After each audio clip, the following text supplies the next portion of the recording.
meminjam uang di bank ada mengatakan haram. Tapi menurut pendapat Asy-Syatibi, orang minjam uang di bank itu ada 3 tipe. Yang pertama ada namanya al-asasi, kebutuhan pokok. Artinya kebutuhan pokok, misalnya rumah.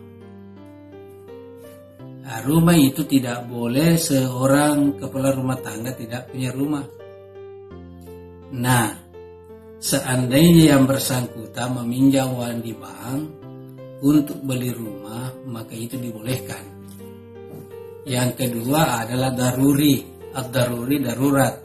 Misalnya ada seorang suami, seorang bapak, kalau misalnya tidak meminjam uang di bank, maka kelanjutan pendidikan anaknya boleh terputus.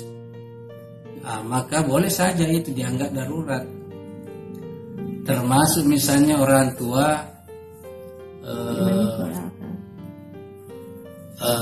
kalau tidak meminjam uang di bank, maka anak-anaknya bisa terlantar. Boleh jadi misalnya tidak makan. Jadi seandainya dia minta meminjam uang di bank, itu dibolehkan menurut Asy-Syatibi. Kemudian yang tidak dibolehkan adalah at-tazyinu, hanya kecantikan, keindahan.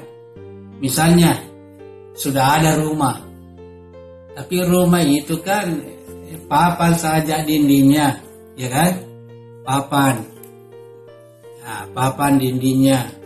Nah, kalau misalnya kita mau ganti, tapi kan itu boleh saja tidak diganti tanpa diperbaiki, dalam artian dibuatkan semacam dipesankan dinding yang bagus, kan jadi.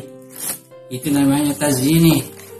Misalnya di rumah kursi, boleh saja tidak ada kursi kan? Kan itu termasuk bagian dari keindahan saja. Maka seandainya kita pinjam di bank, menurut Asy-Syatibi itu tidak dibolehkan. Jadi ada 2 boleh. Pertama al-asasiyu, ad-daruriyu, kemudian at-tazyin. Tazyin itu keindahan, kan jadi model gagah ke daerah. Dikit tuh dah bawa ke daerah karena bukan kebutuhan pokok, bukan juga kebutuhan darurat. Iya toh? Bolata kanaran rina kau di mode di CIO loh. Tapi sekarang ini banyak sekali orang hanya tazyini, dia pinjaman di bank. Ya, hanya keindahan saja. Ya, lo meli bawa bowo mindersi koperasi. Iya kan? Nah, maka itu tidak dibolehkan menurut Asy-Syatibi. Tapi yang 2 ini itu dibolehkan. Nah, jadi saya kira itulah penjelasan terkait dengan kita minjam uang di bank menurut ulama yang bernama Asy-Syatibi. Oke.